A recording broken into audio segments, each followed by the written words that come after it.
श्री कृष्ण जी कहते हैं, इंसान को उसके कर्म नहीं, कर्म के पीछे की इच्छाएं बांधी रखती हैं, क्योंकि इच्छाओं के कारण ही कर्म निर्मित होती हैं। एक दिन एक व्यक्ति पारस का पत्थर खोजने निकलता था। उसको रास्ते में एक साधु मिलते हैं। वो व्यक्ति साधु से कहता है कि मैं पारस का पत्थर खोजने के लिए निकला हूँ। आप कृपया मुझे ये बता सकते हैं कि पारस का पत्थर कैसा होता है और मुझे वो कहाँ से मिलेगा। साधु उस व्यक्ति को कहा कि यहाँ से दक्षिण दिशा में चलने पर आपको एक तालाब मिलेगा। उस तालाब के किनारे कई पत्थरों के ढेर हैं। उसी ढेर में से आपको पारस का पत्थर मिल जाएगा। उस व्यक्ति ने साधु से पूछा कि मैं कैसे पहचानूंगा कि इतने सारे पत्थर में कौन से पारस के पत्थर हैं। साधु ने उस व्यक्ति को कहा कि पारस के पत्थर की पहचान ये है कि वह और पत्थरों की अपेक्षा बहुत ज़्यादा गर्म होता है। उस व्यक्ति ने कहा, अच्छा ठीक, मैं ढूंढ लूँगा, और वो आगे चला गया। अब वो व्यक्ति हर रोज़ तालाब के किनारे जाता और वहाँ पत्थरों के ढेर पर बैठता।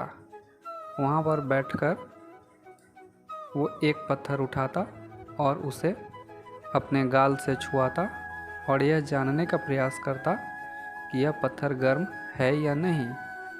अगर पत्थर गर्म होता है या ठंडा होता है तो उस आधार पर उसका चुनाव होता कि पारस का पत्थर कौन है। तो पत्थर ठंडा जब होता था तो उसे वो लड़का तालाब में फेंक देता था। इस तरह पारस का पत्थर ढूंढते ढूंढते उसे कई वर्ष लग जाते हैं। हर रोज़ घर से आना और तालाब के किनारे बैठना, पत्थरों की ढेरियों से पत्थर उठाना और उसे तालाब में फेंक देना, यह उसका हर रोज़ का काम हो जाता है। एक दिन ऐसा आता है कि उसे पारस का पत्थर मिल जाता है।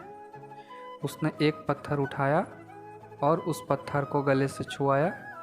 इस बार वो पत्थर गर्म लगा, लेकिन हर रोज़ की तरह उसने उस पत्थर को भी तालाब में फेंक दिया।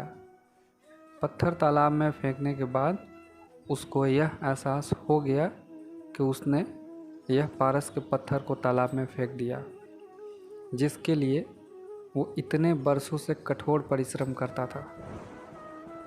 अब वो बहुत पछता रहा था। वो मन ही मन बोल रहा था कि ये मैंने क्या कर दिया। उसे अपने आप पर बहुत गुस्सा आ रहा था। वह वापस साधु के पास गया और उसने साधु से कहा कि मुझे पारस का पत्थर मिल गया था, लेकिन गलती से मैंने उसे भी तालाब में फेंक दिया। साधु ने उस व्यक्ति से कहा कि पारस के पत्थर के प्राप्ति तुम्हारा उद्देश्य था और तुम लंबे समय तक उसे प्राप्त करने के लिए कार्य करते रहे। कार्य को तुमने याद रखा, लेकिन कार्य के उद्देश्य को भूल गए। साधु ने उसको ये भी कहा कि तुमने अपने उद्देश्य के प्रति सावधानी नहीं रखी, इसलिए ऐसा हुआ। तुम तालाब के किनारे बैठकर पत्थर फेंकने को ही अपना उद्देश्य समझ बैठे थे और तुम अपने कार्य को, उद्देश्य को भूल गए। इसी तरह हम भी कई बार कई कार्य बड़े उत्साह से शुरू कर देते हैं, किंतु धीरे धीरे जब समय बीतता है तो हम उस कार्य के उद्देश्य को ही भूल जाते हैं। हम उस कार्य को क्यों कर रहे हैं और उसका उद्देश्य क्या था, हमें ये पता ही नहीं रहता। ये सब होने का मुख्य कारण है फोकस का ना होना। अगर आप आपके काम का लक्ष्य पर सही ढंग से फोकस नहीं रखते हैं तो आप निश्चित रूप से अपना उद्देश्य भूल जाएंगे। इसलिए आप जो भी काम करते हैं उसके उद्देश्य को हमेशा याद रखें। समय ढलने के साथ अपने उद्देश्य को सूर्यास्त न होने दें। अपने लक्ष्य के प्रति, अपने कर्तव्य के प्रति निर्विचार बागी बने और उसे हासिल होने तक मेहनत करें।